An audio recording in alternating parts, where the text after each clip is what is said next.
Hello guys, sa mga Scorpio, January 19, 2026. Ilan sa iyo nagmamadali maging 2029.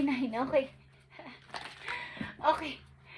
January 19, 2026 guys. Sa mga Scorpio, tingnan natin.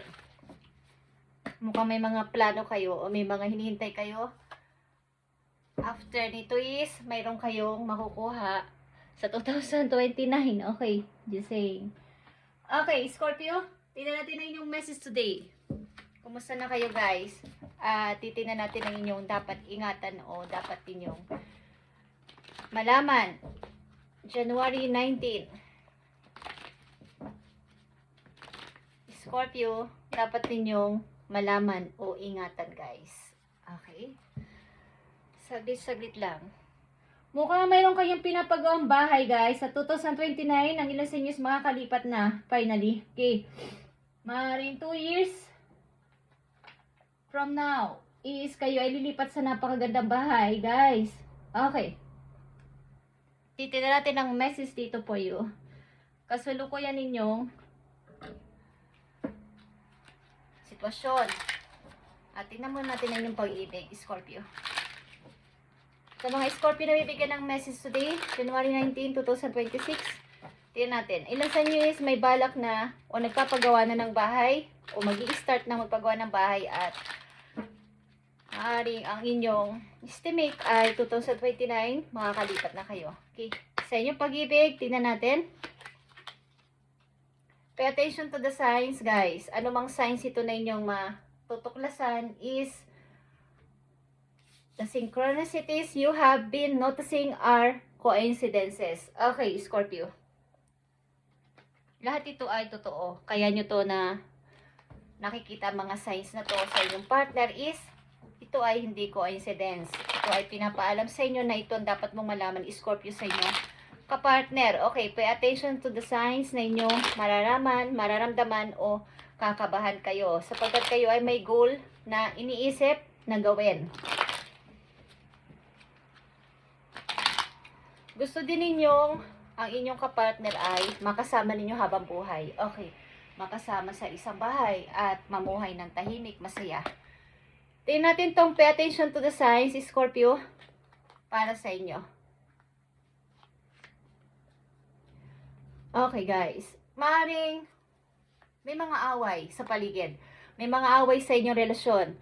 Ito man ay may kasangkot ang inyong pamilya o kasangkot ang pamilya sa kabilang kampo is meron. Yung mga signs na to ay dapat ninyong maging aware kayo dito sa mga signs na to na inyong malalaman o mararamdaman. Okay? Pay attention to the signs. Well, opportunity is here. Ito ay destiny na dapat mong malaman na ikaw ay may mga opportunity na paparating. Kaya, nandito yung paglalaban sa pag-ibig at sa inyong career. Okay. At may dapat ka talagang ipaglaban, depensahan sa iyo sarili. Maaring may mga nagagalit sa inyo dahil sa relasyon na to. Maaring may mga tao nagpupukol ng masasakit na salita sa iyo dahil sa relasyon na to. Dahil sa kakoneksyon mo na to. At maaaring kayo ay away-bati ng yung person. At nandito yung paghintay. Andito yung pagmumuni-muni na dapat ko bang hintayin pa mga effort o mga aksyon na gagawin niya sa aming relasyon. But, meron din namang mga opportunity na paparting sa'yo, Scorpio. But, meron kang pagmumuni-muni o paninimbang sa dalawang sitwasyon kung dapat ko pa bang ipaglaban tong relasyon na to o sundin ko yung about sa aking goals, about sa aking pangarap. Okay guys, maaring may mga taong galit sa'yo at may mga nagsasalita ng hindi maganda sa'yo dahil sa connection na to. Okay? Dapat ninyong malaman at ingatan. Dapat ninyong malaman ito na recognition and reward is here. Andito ang pagre-reward sa iyo. Ito man ay sa trabaho o ito ay bigay ni God sa iyo na ikaw ay lahat ay nagawa mo na. Lahat ay nagawa mo yung kaya mo. Yung best mo ay naibigay mo na, Scorpio. So, maaaring kayo ay bibigyan ng award o reward o promotion sa inyong trabaho, guys. At ito ay something medal or parang pagpapakilala na ikaw ay binibigyan ng pagpapahalaga o worth sa iyong ginawa. Okay, dapat mo itong malaman. Ito ay napakagandang balita for you. At nandito pa ang message for you. Staying focused, hold the course. Ito ay sa iyong career. Maaring ikaw ay mayroong talagang goal sa buhay, kaya lang mayroong pag-ibig talaga dito, Scorpio. So, ano ang dapat mong gawin dito sa pag-ibig mo na to at sa iyong opportunity o sa iyong career? Hold the course. Kung ano man itong inyong pangarap na to ay ipagpatuloy mo at huwag mo tong tigilan. Maaaring ang ilan sa inyo is nagbabalak na makagawa ng bahay o magpagawa ng bahay at makabuo ng masayang pamilya.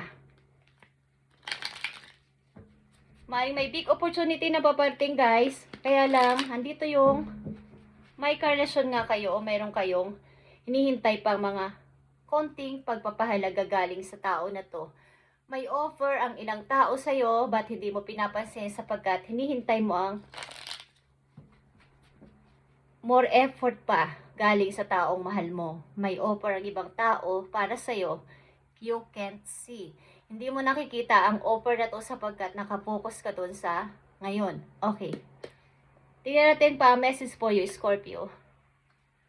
Pay attention to the signs. Kung hindi mo na ito, kung hindi ka na fit dito o hindi mo deserve ito is,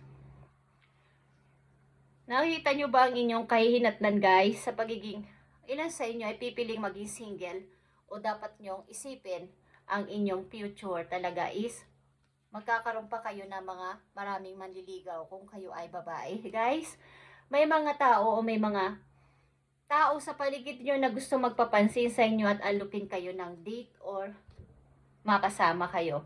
Okay. Maaring meron kayong hinihintay na effort mula sa tao na inyong mahal. Andito ang The Chariot. Ito ay pagpili. Something andyan na yung opportunity talaga, kaya lang hinihintay ng kapalaran ng inyong sagot kung inyo itong gagawin na, magtitake na kayo ng decision or action sa inyong binabalak na to. Guys, staying focused, hold the course. Naka-green light na at kailangan mo nang mag-go pero naka-stay ka pa rin at akala mo pa rin ay naka-stop pa or naka-red light pa. Kaya andito ang salitang signs about ito sa pag-go and stop mo. Okay? Something. Three of Pentacles, guys. Mag-i-start kayo o i-start kayo ng bagong trabaho at makakakilala kayo ng mga bago ninyong makakakulab.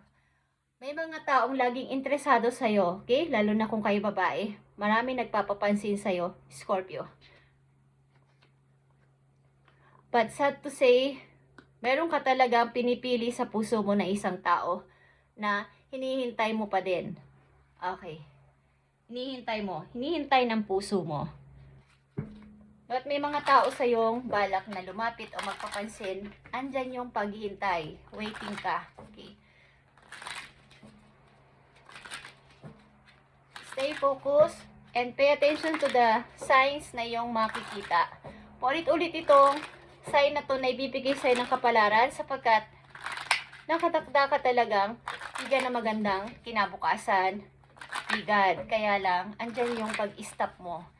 At nag-go na, hindi ka pa rin kumbaga sa stoplight.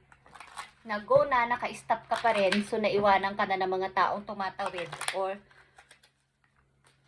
kung nakasakay ka, nakasasakyan ka is, nag-go na, doon pa naka-stop pa din yung sasakyan mo or yung naka-stop ka rin at nagsimula na ulit mag-stop. Hanggang sa, na-miss mo na yung opportunity na dapat ay para sa'yo. Okay. Tingnan natin ang message po yung Scorpio. Andito ang horse at this year of the horse, guys. Ito ay freedom mo. Para ito sa yung freedom. Maaaring tinutuligsa ka dito ng mga ilang tao. Okay? Tinutuligsa ka dito ng mga ilang tao sa yung relasyon na to. At pilit mong dinidepensahan ang sarili mo sa mga tao na to, guys. Andito ang horse at this year, katulad sinabi ko is year of the horse, you must break out of any limitations that are holding you back. Holding you back. Okay.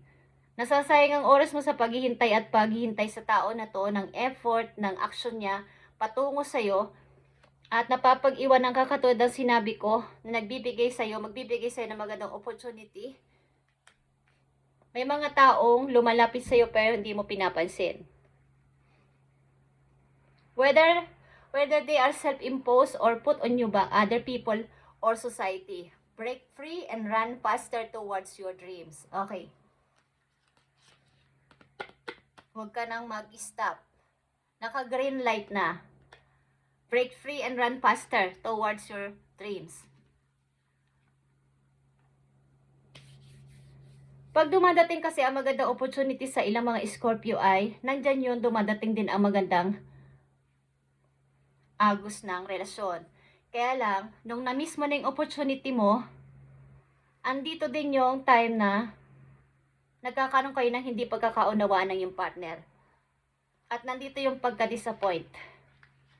Na bakit? Kung kailang pinaligtas ko yung opportunity na yon, ang karir ko, hindi ko napagpatuloy dahil sa'yo, dahil sa tao na to, bigla na lang akong iiwan o bigla na lang akong malulungkot o sasaktan niya. Kaya this time, katulad ng horse, freedom is here para sa'yo at ngayong taon na to, kung may dumating uling na opportunity para sa'yo, Scorpio, sunggaban mo na o huwag mo nang pakawalan. Kaya anditong staying focused, hold the course, is para to sa'yo talaga. Kaya naririnig at nakita mo ang message na to. Para to sa'yo na magkaroon ka ng kamulatan sa tama mong gagawin this year. Okay. Sapagkat maaaring sa ilang Scorpio na nandito, ang inyong relasyon ay ayaw ng mga tao sa paligid niyo, ayaw ng pamilya doon, ayaw ng pamilya niyo, or may away kayo. Okay, may away, bati. Okay. Tingnan natin ang message pa para sa iyo. Last message for you, Scorpio. Andito ang fresh air. Kung kayo ay may anak or kahit wala kayong anak, guys, ang body mo ay needs ng pagpapahinga din at makalanghap ng sariwang hangin. Generated by grass, trees, plants, and flowers. Mag-spend ka ng time sa outside today or kahit kung kailan nyo gusto na meron kayong free time is as near to the Mother Nature's candle are possible. Open your curtains and shadow to refresh your home as well. Ito yung message sa'yo na napakahalaga ay bigyan mo ng time, paminsan-minsan at lumanghap ng sariwang hangin. Okay? At hinihikayat ka ng Mother Nature o ng nature na maging malapit sa kanila. Okay. Ang ilan sa inyo is nagbabalak magpakasal, guys. At maaaring may nangako sa inyo ng kasal dito. Okay, Scorpio. Thank you, guys. And ito ay reading ngayon January 19. Simula ngayon January 19, 2026. At pay attention to the signs, guys. Kung nararanasan nyo tong sitwasyon na to sa inyong karelasyon, nasasayang ang oras sa paghihintay, stay focus sa iyong dream para matupad ito talaga na ngayon at hindi na ma-miss ang opportunity na to para sa iyo. Thank you, Scorpio, and God bless.